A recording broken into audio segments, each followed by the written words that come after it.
নমস্কার বন্ধুরা, সঞ্চিতা রান্নাবান্না চ্যানেলে আপনাদের সবাইকে স্বাগতম। ছোলার লাড্ডু কি বাড়িতে বানিয়ে কখনো খেয়ে দেখেছেন? দোকানে তো অনেকবারই খেয়ে দেখেছেন হয়তো, কিন্তু বাড়িতে এই যে ছোলার লাড্ডু বানানোর টেস্টটা আলাদাই স্বাদ।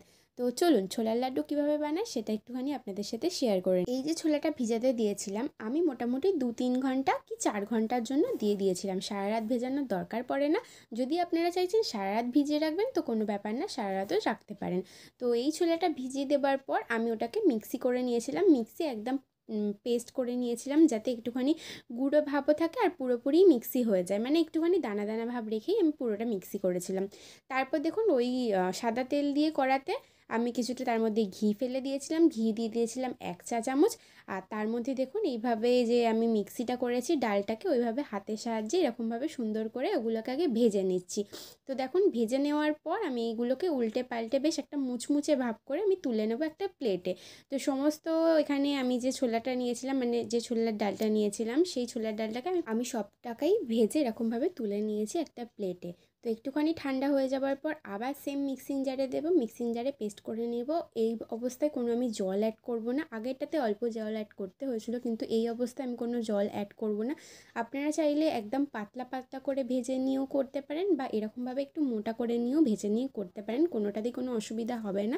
তো দেখুন আমার এখানে পুরোপুরি রেডি, যেটা আমি লাড্ডু বানাবো। তো লাড্ডু বানানোর জন্য একদম প্রিপেয়ার হয়ে গেছে, একদম বলবো না, হাফ প্রিপেয়ার হয়ে গেছে। তো ওটাকে আপনারা ভালো করে হাতের সাহায্যে ছাড়িয়ে ছাড়িয়ে নেবেন। একটু ডেলা ডেলা হতে পারে যেহেতু গরম আর ডাল, তো তাই জন্য। তো তারপরে দেখুন আবার কড়ার মধ্যে আমি ঘি অ্যাড করব 2 চামচ। আর এখানে বলি আমি এখানে যে ডালের পরিমাণ নিয়েছি সেখানে হচ্ছে আমি 300 গ্রাম ডাল নিয়েছি, প্লাস ঘি নিয়েছি, প্লাস আমার এখানে তেলও লেগেছে। তো আমি পরিমাণগুলো সব ডেসক্রিপশানে দিয়ে দেবো, আপনারা একটু চেক আউট করে নেবেন।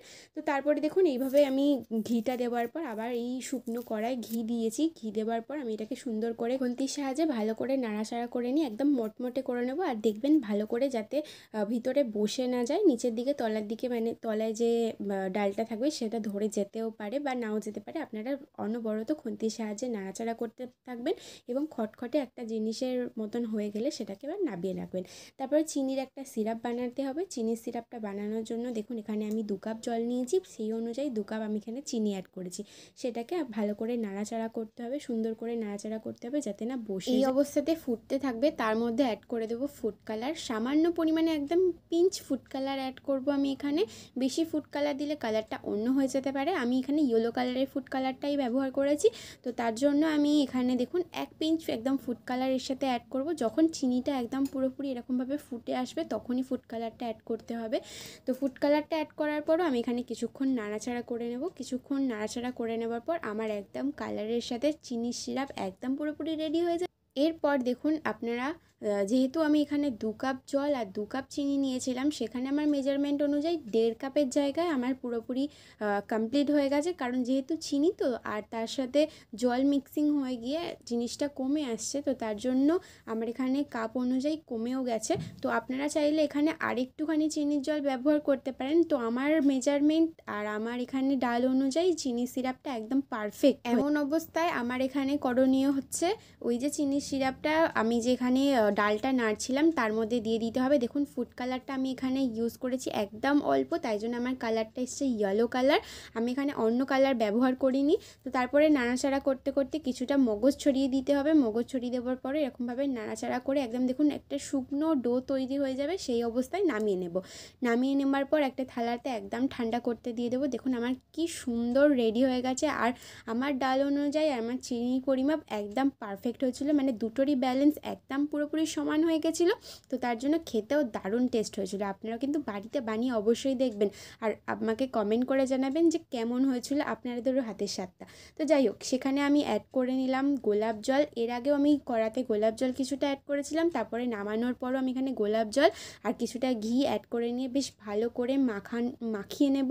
সুন্দর করে এপিট ওপিট করে নিয়ে আমি সুন্দর করে, দেখুন এইভাবে আমি যেরকমভাবে মাখছি আপনারাও এরকমভাবেই মাখিয়ে নেবেন।